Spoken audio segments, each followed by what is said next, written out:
Today's Hangout will be a unique one, and I think you'll find it very interesting. I certainly did when I experienced this up with our Seattle trainers. Jen, were you with us? Yeah, okay. So Jen and I got to experience this in person, Ashley. We were with Wendy in person in Seattle a year ago, February. And so Wendy is PCA's consultant for measurement, learning, and evaluation.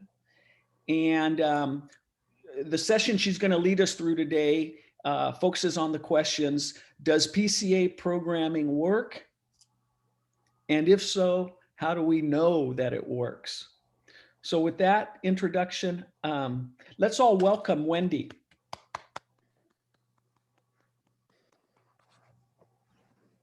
Thanks, Ruben. I always think this is going to be interesting. Like Ruben said, I did this live in Seattle, so we'll see how this works. It's a little distracting. I don't know about you guys, but with all the Zoom stuff, I sort of want to look at what people's homes look like, and pretty much, with the exception of Ruben, who's rocking the interrogation room look, it looks like everybody's got a better setup than I have. Okay, I'm going to try to set my screen up right now. We'll see how this goes. There it is. Share. And all right, Wendy, you're now certified as a Zoom trainer. You got that far. All right. Okay. So, here we go. Like I said, so we're going to do, this is just a pretty brief, at least the first part. How do we know it works? And the outcomes, I always like to start with outcomes on sessions. My goal for this session is when you're done, you're going to be able to answer questions like, does PCA work? How do you know it works? What will change in our organization as a result of PCA workshops? And then if we've got time, we'll have some bonus outcomes that I will reveal later if we get through it. Kelly, can you, I want to do a little poll to start with. Kelly, can you make this poll live?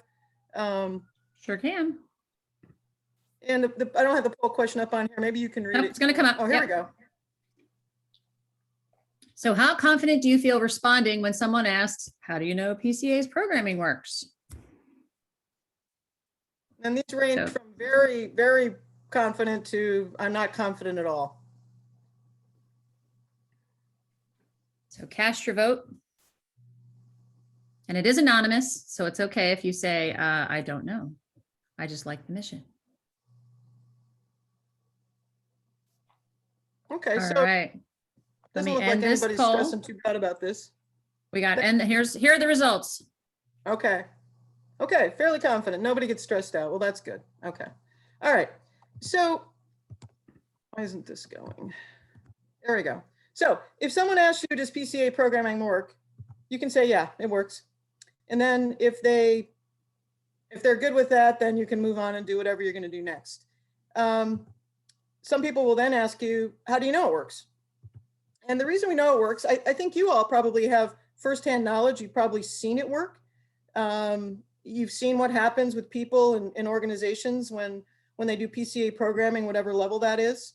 But if somebody doesn't know you, maybe doesn't believe you, or they want more information, you can tell them. We have tons of data that we've collected over the last 15 years from lots of people, coaches, parents, youth, leaders, on the impact of PCA programming. And then they might ask you, what does the data say? You know, one of the things that's interesting about PCA's programming is almost regardless of who takes a workshop, the program's really designed to have impact at multiple levels in an organization. And I think you all probably know this implicitly. But if you go through, if anybody takes the time like I did to go through all the studies and data and surveys and everything else, what we know looking at that is that youth can experience improved life skills and character development. Coaches become more positive, and they intentionally, many of them, start using their coaching to teach life lessons. And that it can actually change the culture at youth sports organizations and schools. This is sort of it in a nutshell. We have data that show all three of these things. So, you know, maybe you'll share this with somebody. And they might ask you, well, where can I see this data? They can see it here. if you're ever in a situation, again, it doesn't look like you guys, this is a problem for you to answer this question or deal with this, but if you're ever in a room with people or somebody who says, well, I really want to see the data, just send them to the website. The slide that I just showed you and a lot of what I'm going to show you going forward has all of this stuff is up there. And part of the reason we set that up was because it's impossible to remember all of this stuff. But if somebody's really, really interested, you can send them here. If you go to this site, I don't know how many of you actually looked at the website or have seen this. I know we sent it out as part of the pre-read. But if there's a ton of stuff up here. One of the things is if they want to see the actual studies that were done or the data that was collected, these are all linked on this webpage, right? They can download the PDFs and go to them. The other thing is we've got results from our own evaluations on workshop participants.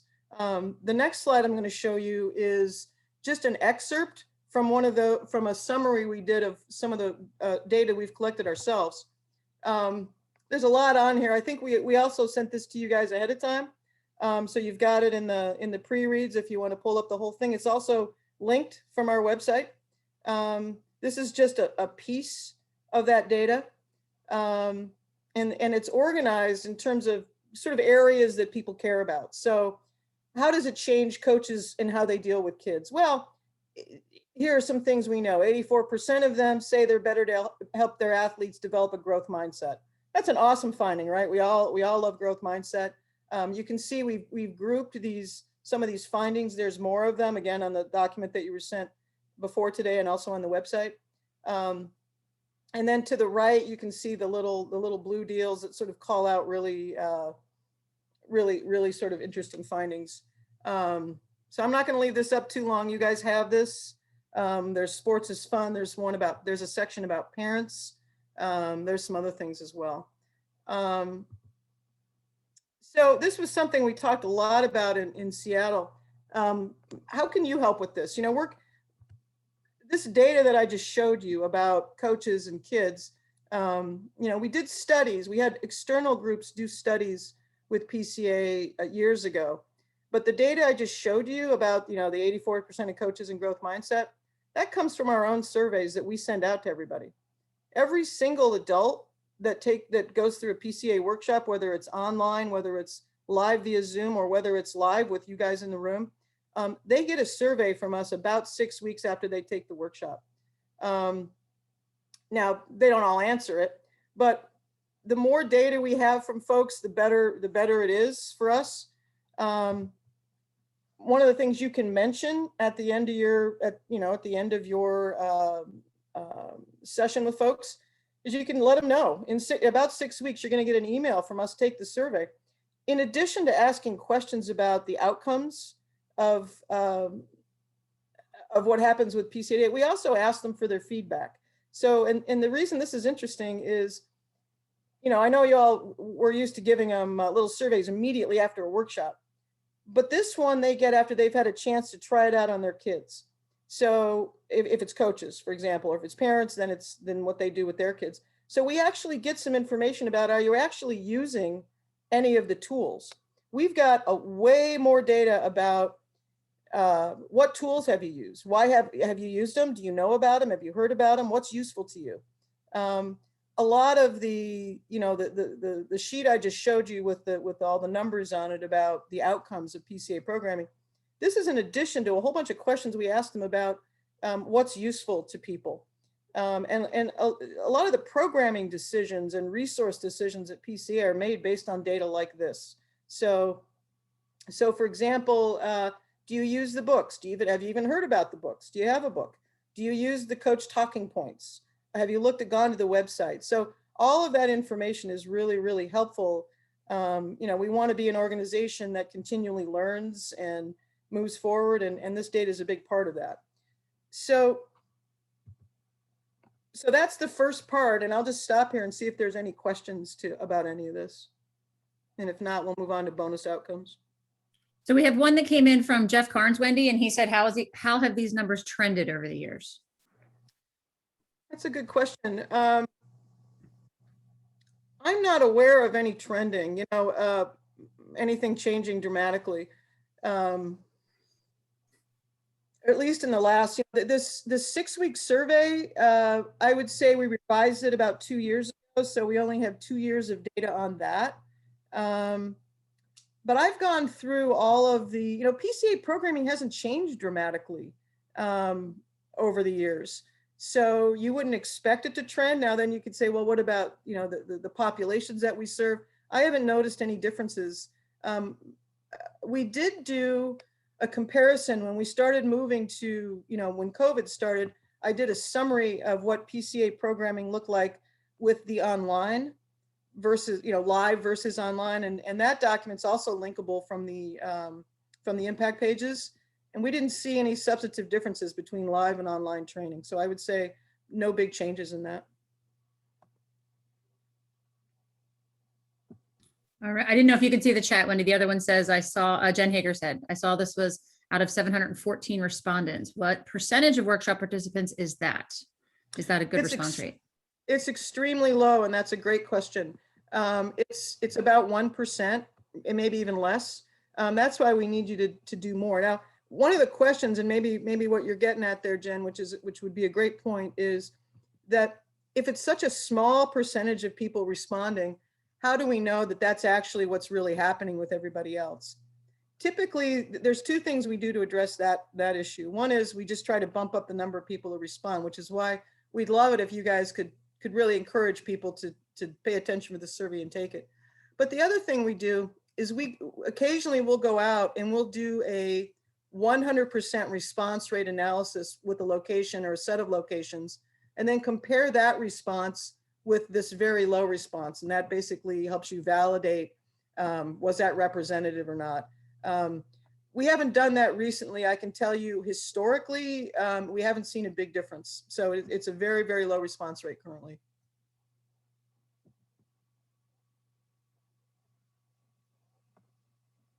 So I just wanted to reiterate, Wendy, real quick, that just for the trainers. So when the participants text to sign in, that's where you get their email address to be able to follow up 6 weeks later with the survey. So part of the text to sign in spiel and reminding them at the beginning and the end that another benefit of this is for us to be able to follow up with you in 6 weeks and see if these principles and tools and things that you're learning.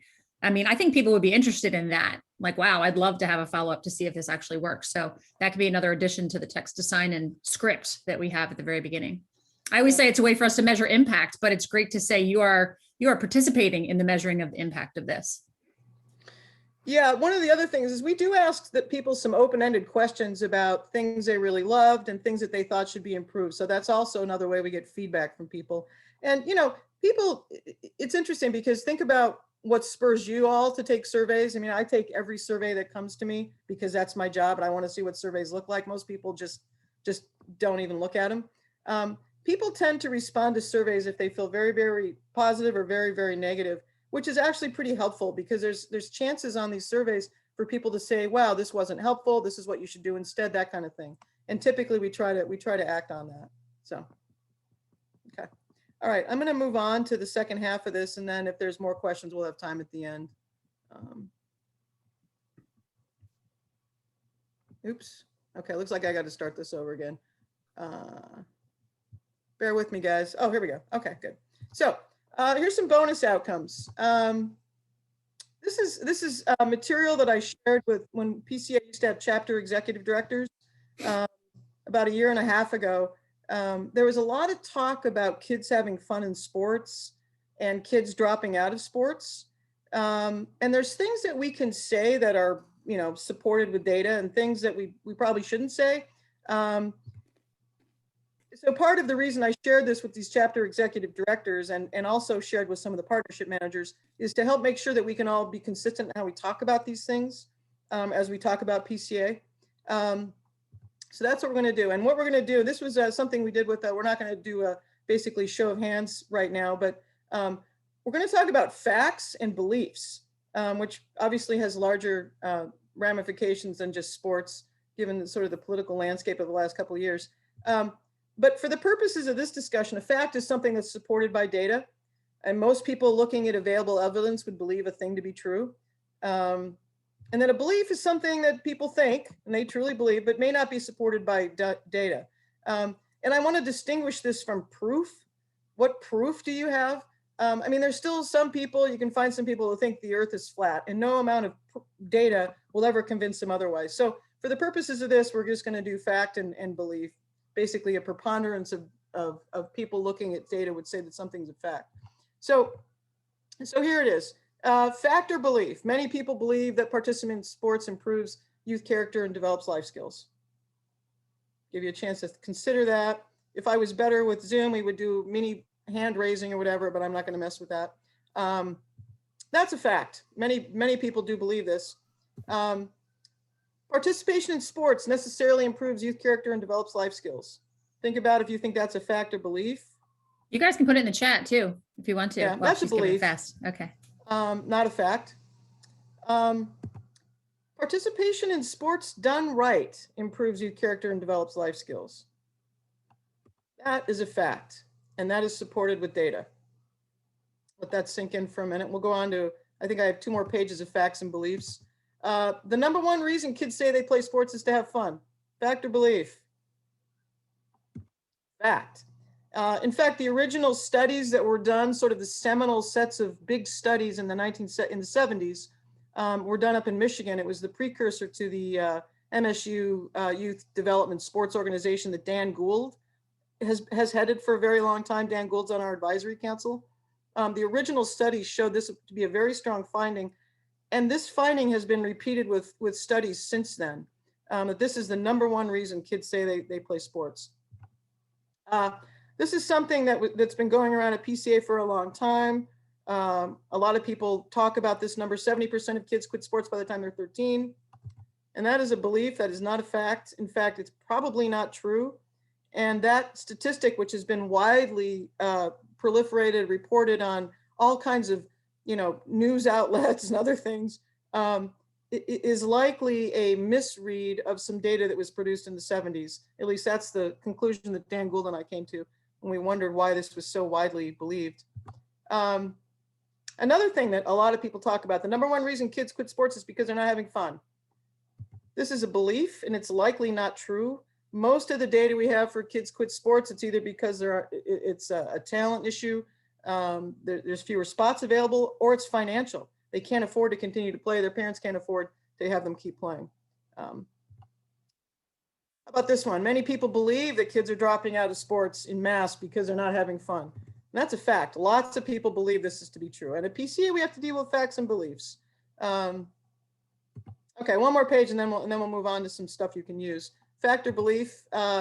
Some youth sports organizations, and I'm using that to mean schools too, believe that they have youth retention problems because youth aren't having fun. Sure, yeah. Some organizations think they're losing kids because they're not having fun, and that may be true for them. Fact or belief? PCA programming improves the sports experience for kids, coaches, and parents. That is a fact. You've probably seen this yourselves, but it is supported by data. And some of that data is on the PCA website. So moving on. So here are the things that you can say about, somebody could say about PCA programming. Supportable talking points. These are things for which we have data. There are other things. You can say whatever you want. No one's the verbiage police, but just if you want to be sure that whatever you're saying is supported with data, you can say all of the things. I'm going to give you a couple slides of these, and then we'll pretty much be done. About 40 million youth play sports.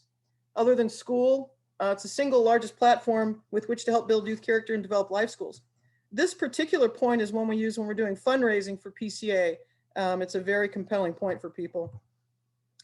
We've already said #1 reason kids say they play sports is to have fun. And we've already said this too. PCA programming helps everybody have more fun. These are all supportable talking points. And by the way, I don't know if any of you are interested, but I told Kelly and Ruben that following this presentation, I'm going to send them this deck, and you guys can all have this material if you're interested in it. Okay, so what are some talking points about youth character, positive youth development, social emotional learning.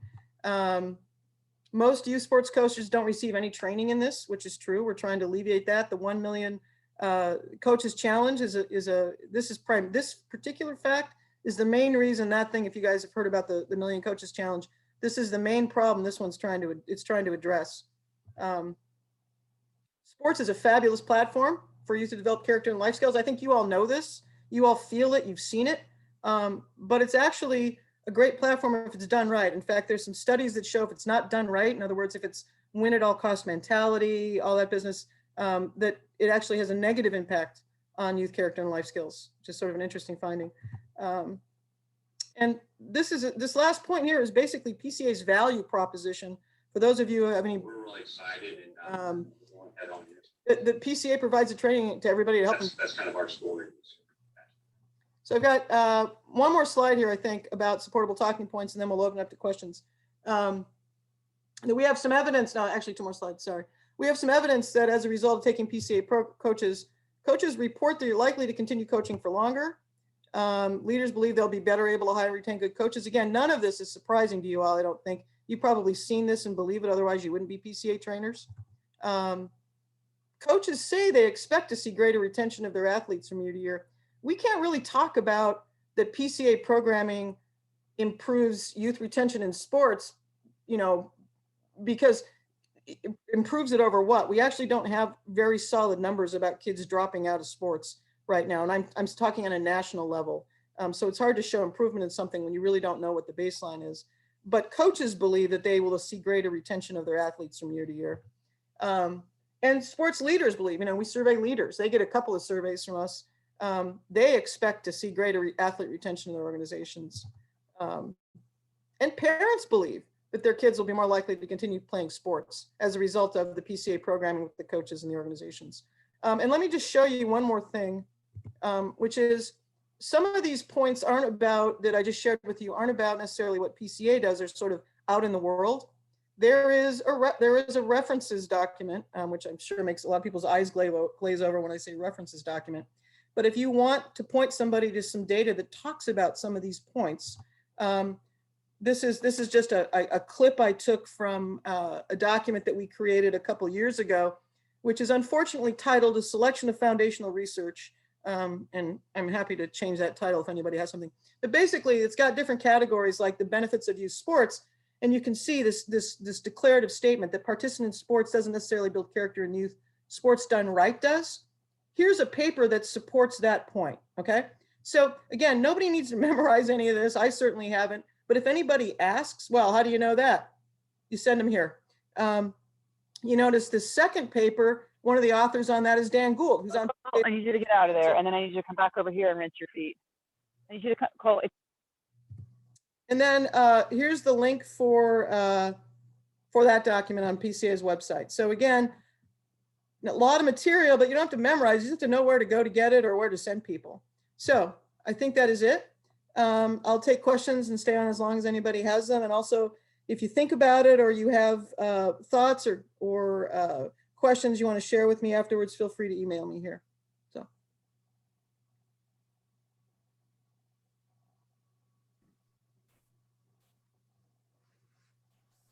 Wow, that was great. Yeah, thank you, Wendy. This is Jeff Carnes again. Hello. I want to ask about that 70% number. In particular, kind of Aspen Institute Project Play, they use that number still. I see it in other places as well. Why do people keep using it if it isn't accurate or if it's stale? So this is something I did an enormous amount of research about when I got to PCA. I spent, I don't know, 16 months on this. I'm thrilled you asked the question. Lots of questions there. So where did it come from? I actually sat down with Dan Gould eventually and said, where do you think this number came from? And we found an old paper that I actually had to get mailed to me from one of the original researchers, who I think is in his 90s now. And we found the page on which we think it was a misread. Your question, why is it continually being used? I think it's continually being used because it's very compelling and people don't have a vested interest in having it not be true. So there's a lot of organizations who find it very useful. It succinctly describes a problem. And frankly, there's no vested interest for us to go around talking about how it isn't true. I just, I know when I first got to PCA and people would say, well, I talked about this with the partnership managers or CEDs would email me and say, where's the study for this? And I could never find it. And so I don't know that we have to talk about it necessarily. It's just that I would be nervous saying it because somebody would then say, well, where's the study? There isn't one. It doesn't exist. It's what we call in research a zombie statistic. And I have really gone, and at some point I'm going to write a big boring missive about all the things I did to try to track down this number. I don't know what the number is. I don't think it's 70%. It's likely less than that. But again, the short answer is I don't think there's a vested interest for people whose organizations are built upon making sports better and trying to create some urgency around it. I don't think it helps anybody to come back and say, oh, you know what? We've been wrong about this. Wendy, including PCA, right? So I think PCA has greatly contributed to the belief that statement is fact, because we said, and Wendy, you created a memo around this that we shared with trainers a couple of years ago. I had some angry trainers or press come back to me and say, wait a minute, the trainers, PCA trainers want this to be true and want it to be a fact. And unfortunately, as Wendy's explaining to us, it's not. And so I want to respond to, sorry, Ruben, John Sorensen just said it's from a poll. I actually contacted the people at that organization and they said, we never did that poll. I mean, I have an email from the guy. We never did that poll. People keep contacting us about it. We don't know what they're talking about. So, and also people were quoting that statistic before that poll supposedly occurred. So yes, it was in the Washington, was it the Post article? It's been referenced many times. If you really track back, you get back to something in the 70s, and I can even show you the actual table that it's from, and it was a misread. So, hey, Wendy. Let me just one more thing. I want to go back to this thing too, which is if I'm not the verbiage police. Kids drop out. Sports needs to be better. You can say whatever you want. If you want to continue to talk about that statistic, you're probably going to be okay. No one's going to, there's enough articles that reference it. John, you just threw up this poll. So no one's going to come back at you. But if you get in a situation where somebody says, well, I want to see the study from that, you won't be able to produce it because it doesn't exist. Sorry, go ahead. Go ahead, Tim. Well, I not to keep beating on this, but when I was getting my master's in athletic leadership about 6-7 years ago, I was doing a paper and I actually reached out to the Michigan State Institute of Youth Study. I didn't speak with Dan Gould, but I spoke with, I wish I remember the gentleman. I thought his name was Lair, or anyway, he told me, I said, man, that 70% seems like a lot. And he said, this is what he told me is 70% of kids drop out of a sport. Not necessarily sports, but they drop out of a sport. So, it's not tracked. Maybe they went from football to baseball, or they went from baseball to lacrosse or something like that. So that's the information that I got 6-7 years ago from them. Whether I don't know if that gentleman's still there or not, but that's the information I got. Yeah. Did he point you to a study that showed that? No. Yep. Okay. But what you just shared to me, I can see why this could get so fuzzy because, I mean, a lot of kids are playing multiple sports, and then they get to 13, they might go from playing 5 sports to 4 sports. So they may be counted, again, whether there was a study or not a study, or they could be counted as having dropped out of sports. And really they haven't, if that's the case. They're playing sports, they just went from 5 to 4. I noticed Tim's question, Tim Rice, about qualitative versus quantitative, and Mark Smidgen's, okay, and Tim did give us a definition. So the question, let's see, Wendy, do you see Tim Rice's question here? Where is it? Oh, is most of your statistical info quantitative, or do you utilize quantitative information as well? Can you repeat the question again, Ruben? Yeah. Is most of your statistical info quantitative, or do you utilize qualitative information as well? So that necessitates defining qualitative and quantitative, and I will say this is another set of terms that is thrown around, and I think people mean different things by it. So I'll just be clear about what I mean.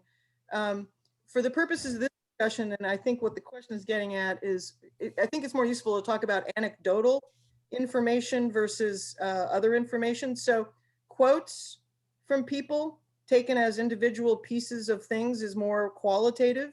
Anytime you start counting anything, it's you can say it's quantitative. There's something that you do in the world of evaluation. I've been working in this for about 25 years, and it's called thematic analysis. And I've done this with very large foundations who have surveyed thousands of their organizations around the world, where you ask people an open-ended question: what are the top 3 things you think we need to improve? And you'll get these anecdotal qualitative responses. And then you look at all those responses and you look for themes, and you can actually, if you get enough of them, you can quantify these statements in terms of buckets of all to say that it's very fuzzy if you're talking about qualitative or quantitative.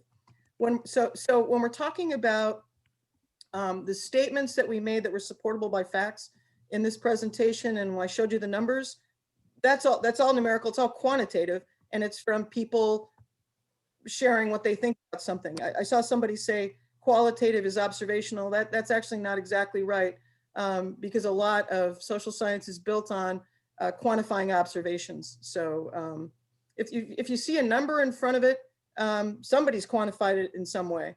I don't know if that answers your question. Maybe more than you wanted to know about that. Tim Rice, is there anything else you wanted to say about that or share? Follow up? No, I'm a college professor and I work with dissertations, and so many doctoral students in both areas. And I was just curious, what if you had looked at, and again, you brought up thematic analysis, and if there are any themes that had popped up from any information you may have received pertaining to any interviews you may have had, they're open to any questions. That's all. That's a great point. Thanks, Tim. Actually, one of the things when I talked earlier about using the data to support learning, PCA learning and program improvement, one of the things that you guys probably know over time, ideally you think you've probably got a couple hours of material to talk with people about, and PCA constantly trims it down. And one of the things that's really time consuming is all the interactivity with the coaches. There was a very, within the program team at PCA, a lot of discussion about that, and a very strong sort of reaction with, we need extra time and somehow to find extra time in these presentations and these training workshops, but we can't do it by cutting out the coach interaction, because the feedback we get, the qualitative statements that people make when you go through and you count it up, what are all the things people say? When we quantified those statements, clearly the interactivity with other coaches, and you guys probably all know this, is one of the things that coaches love the most. So that's one way we've sort of applied the thematic analysis. Thank you.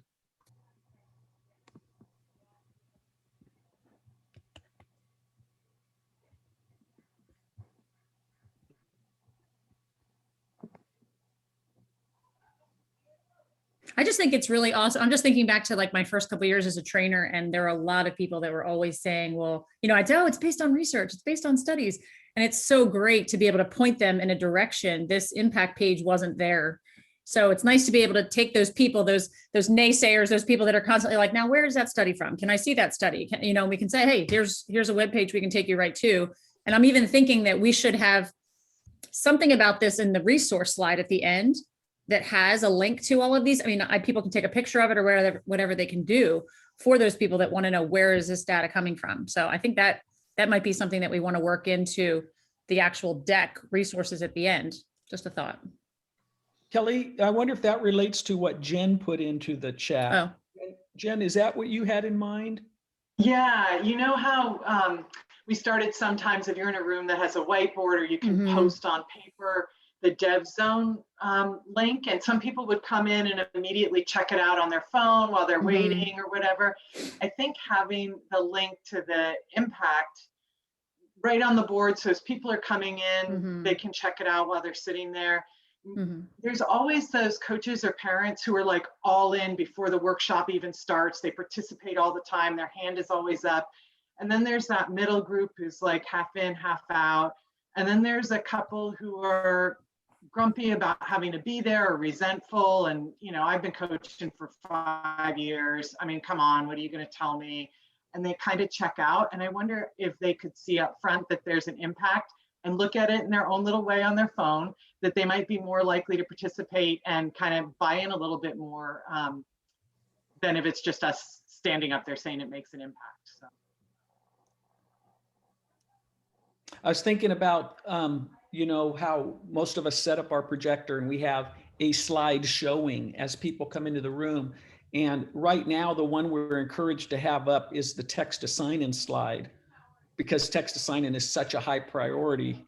And I don't think that this would overtake the priority of the actual text to sign in slide, but I was wondering about this actually being up on a slide as people arrive into the room.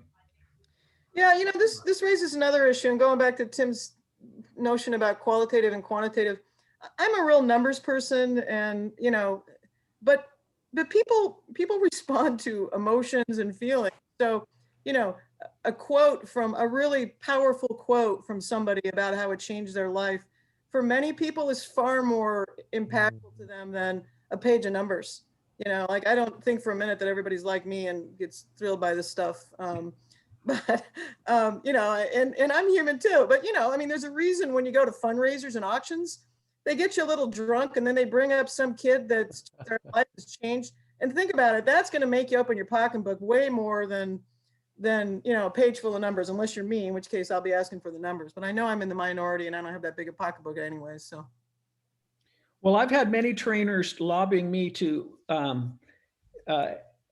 allow them to get the workshop participants drunk before the workshop, but I've held strong on that. Yeah, maybe that was a bad example. I was thinking about auctions, but whatever you're selling, right? Yeah. Although, Wendy, some of these trainers have done workshops in environments where the participants were consuming alcohol. I, for Fun one, workshop. right at the pizza parlor. Yeah, I didn't realize that was an option. I might have to sign up as a trainer. Yeah.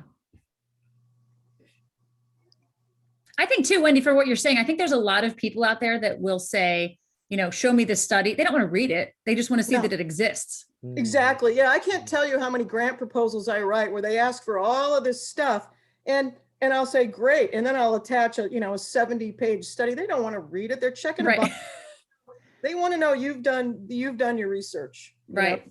We've got, and that's the other thing. Our data is not perfect. Frankly, we don't really have a single. I think Tim will appreciate a single controlled study. These things are really expensive to show, and for some organizations, Playworks is an example. They call themselves evidence-based because they did a controlled study. It cost them about $1 million. Takes a couple of years. It's extraordinarily time-consuming. But something that's very common in the social impact world is to sort of triangulate pieces of information. You get some qualitative stuff, you get some quantitative stuff, you get external studies, and you get things that all, and then there's also the sort of the common sense thing.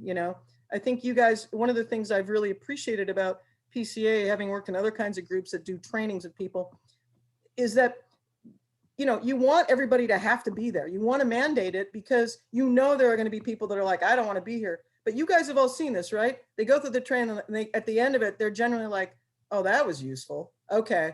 Most trainings are awful. This was awesome, right? And you've seen that change.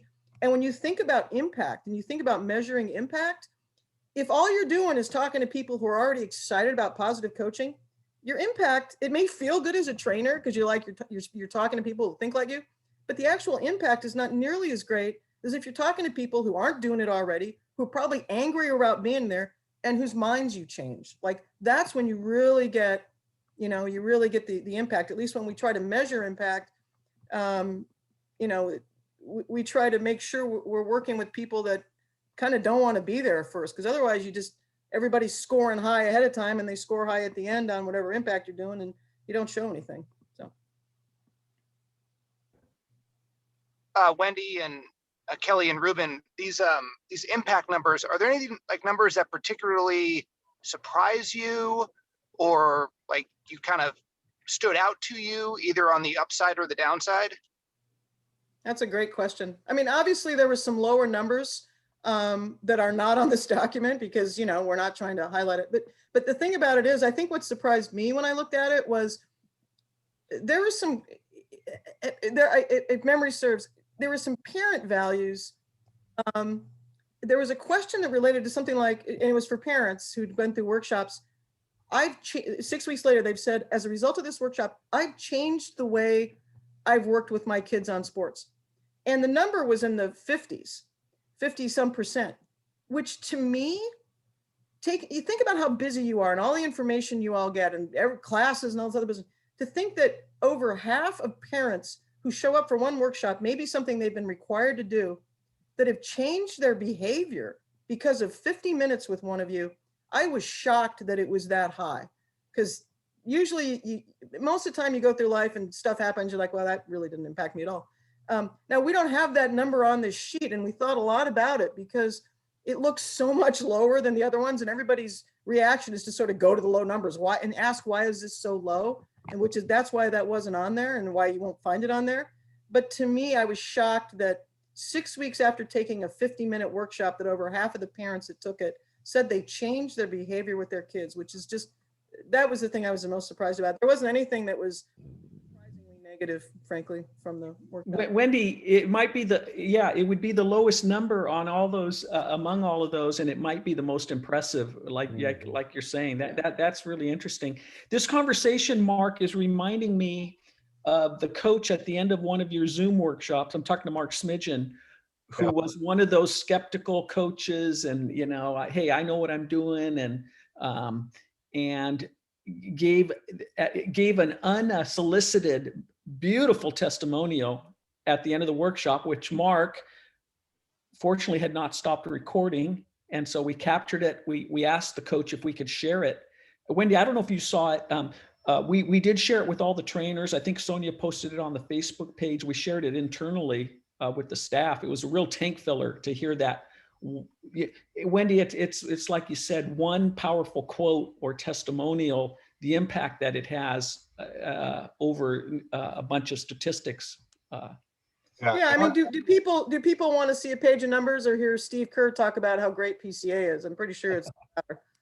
I was thinking about that guy when you were saying that. What could you do before a workshop, in addition to text to sign in, and if you got a room full of coaches, that's a great one. And then any stats you can put up or testimonials you can put up about, hey, this stuff makes you win more, right?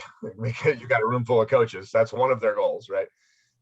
It changed my life as far as how I dealt with my own kids, that kind of stuff. Anything that makes your life easier with parents. The parents changed their behavior. If you can tell a group of coaches that, they're probably more likely to listen to you for 50 minutes. If life's going to be easier with their parents who give them crap all day long, right? And then throw in some of I was thinking kind of a mix of videos, testimonials, Steve Kerr, and then just throw up some of those stats in there, 70, whatever Kelly just put up, right? Parent-coach relationship, 70% of coaches have more constructive conversations. So just things like that, but a mix of those. But yeah, I was thinking that one video was really solid. I have it here. Do you guys want to see it? Sure. I do. It was awesome. Yeah, I just found it. And Tim requested, Tim, to clarify, this was a coach. He may also be a parent, but he was talking from a coach perspective, I believe. But let's hear what he has to say. You see that all right? He's the guy in the red hat. The guy over here. I can't really see his head, but you can hear what he says. Hiding. Make sure my volume's up. I didn't realize how bad of a jerk I was. And from going through that, I realized that I was oftentimes negative, definitely intimidating and pushy and bullying. And it was shameful. And I went through your course and realized I had a lot of work to do. So if anything, it does change people. I don't want you to think your work and efforts don't go for anything. It definitely made a big change. And I even had a kid call me up, or actually reach out to my wife on Facebook years after we were done coaching him, just to say what a great time he had. And it was a direct result of instituting what you all taught in this course today. So thank you guys again for all you do. Oh, thank you so much. Great feedback. Appreciate that. Wow. Wendy, I'm getting to Mark's point that many of us coaches are interested in doing stuff that helps us win more. What you've shared with us, nothing's jumping out to me that addresses that. And maybe it can't be addressed. I don't know. Yeah, no, it definitely can be addressed. I'm going to go through the data. This is so interesting. And when I first started working with PCA, Mark's point is a great one. You know, when PCA is trying to get grant funding from foundations, the foundations care about youth character development and social emotional learning skills. When you're talking to youth sports organizations, they might be interested in retention or fewer red cards. When you're talking to coaches, they want less hassle with parents. You know, they want to win more. And they may care about those other things too. And part of what you're doing is to try to get them to care about that. But ultimately, do you care if they care about that, if they implement PCA principles just because they want to win more? You know, it's sort of the Trojan horse approach. Every one of the people the level, the areas that PCA touches with this programming, they have different things they care about. And I remember a session I had with the PCA board and program committee years ago. And I said, what are the most important impacts you have as an organization and your programming? And about a third of the responses had to do with win more. And then there was this big argument about that's not what we're about. You know, so I would say that question of is PCA's purpose to help people win more is still up in the air for people at the highest end of the organization, but it kind of doesn't matter if you do win more. So I'm going to go back. We're not publishing any data. I'm going to go back and see what we have. I doubt that we have anything that's quantitatively compelling to answer that question, although I do recall something about, I mean, we do have data that shows that PCA promotes better teamwork, and particularly in you know, sports like basketball. I mean, that's, you know, you can sort of directly link your ability to win in most cases with some level of teamwork. But yeah, I'm not sure I answered your question, or I just got off on a tangent there, Ruben. Yeah, and it relates to a quote really from Jim Thompson that is in I think it's still in our Coaching for Winning and Life Lessons workshop, our core coaching workshop, which is, you know, we ask coaches, what does positive coaching mean to you? And they say, well, being, you know, seeing the glass half full, positive reinforcement, you know, relentless, you know, they say all those things. And then we bring up what Jim Thompson says, creating an atmosphere that supports best possible performance. So he doesn't say winning in that quote, but he talks, you know, best performance is closely related to helping you win more. So, yeah, you know, it would be nice if we could support that statement in a stronger way, if the support is there. You know, when people ask me about that, you know, I got all kinds of folks in my family, and some of them, when I tell them about PCA, they're like, oh, participation awards, you know, they sort of dismiss it like that. And I'm like, you know, one of our key aspects is growth mindset. And then I said, you know, if you look at the really successful teams and look at Nick Saban and his teams, his players, you know, when you talk to them, it's always about getting better. They always talk about getting better. The really good coaches, the dominant coaches now in sports, the big ones, it's about having fun and getting better. And that's what PCA is doing. So, you know, that's definitely a qualitative response. But yeah, I don't know that we have a lot of data to back that up. We've got some veteran trainers here who are John Wooden disciples, and evidently John Wooden relentlessly talked about improvement, the process, just like Saban's athletes have been trained to do. If you've got any data on this makes teams work better together, you know, better teamwork, better synergy, you can easily spin that in front of a bunch of coaches to say that's going to make you win more. I mean, every coach will understand that very easily. You know, if you got a team that bickers at each other, you're not going to do well. If you got a team that's best buddies and everybody's fired up to see each other, you're probably going to be great. You know, so that'd be an easy one if you could put stats up on that.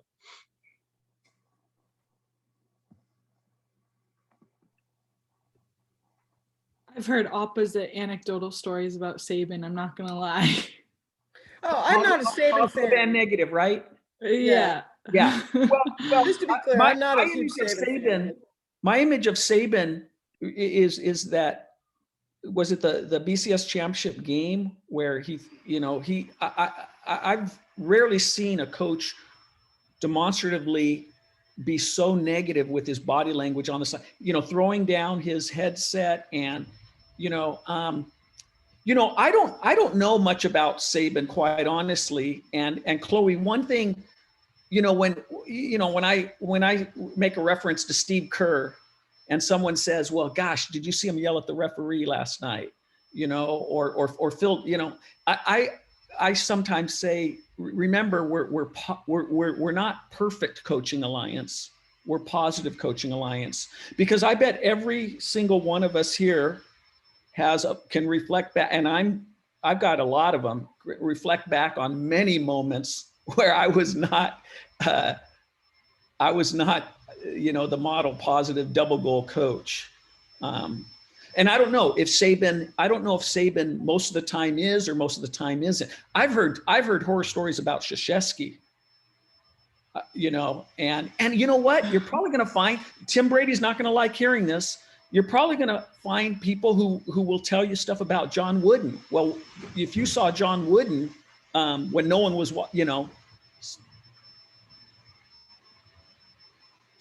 we're nearing the end of our hour. Does anybody else have any comments, questions while we've got Wendy available to us, or your colleagues here, wisdom of the group?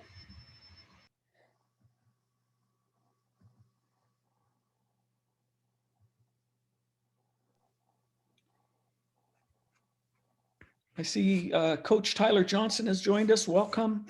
Hey, everybody, thanks for making time for us. We will share the full recording. It sounds like, Wendy, did I hear you correctly? You're willing to share the slides with folks? Yeah, I'll send it to, you guys can distribute it, but I'll send it out to you.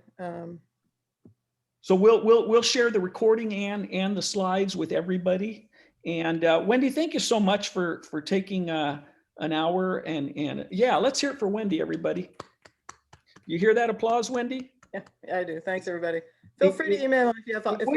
If we were in person, I'm sure it would be a standing ovation, but you'll have to settle for the there goes. Yeah. Wendy, thank you so much. Trainers, just one thing. Virtual Trainer Institute is coming up Saturday, June 26th, 9 a.m. to noon. If I tell you that it's going to be super fun and exciting, you might not believe me. But if Kelly tells you, I bet you'll believe her. And Kelly told me it was going to be fun and exciting. It's always tough with Trainer Institute to pack in everything we want to pack in. In fact, this session, we came out of, hey, we want the trainers to hear from Wendy about impact. And we thought, well, gosh, 3 hours. So Wendy and I got together and we thought this would be a good way to hit you with this piece. But we're gonna really try to make Virtual Trainer Institute focus on connection between each other, connection with PCA, and try to make it fun. Will it have a professional development piece? Absolutely, it will. But that's number 3 in of those 3 objectives that Trainer Institute always has. So, and how many of you, just show of hands, know that you're going to be able to join us on June 26th at 9 a.m. Pacific time? All right, a lot of you. Good. It looks like we've got it calendared. Appreciate it. Kelly or Sonia, anything else for the group with the last 3 minutes we have here?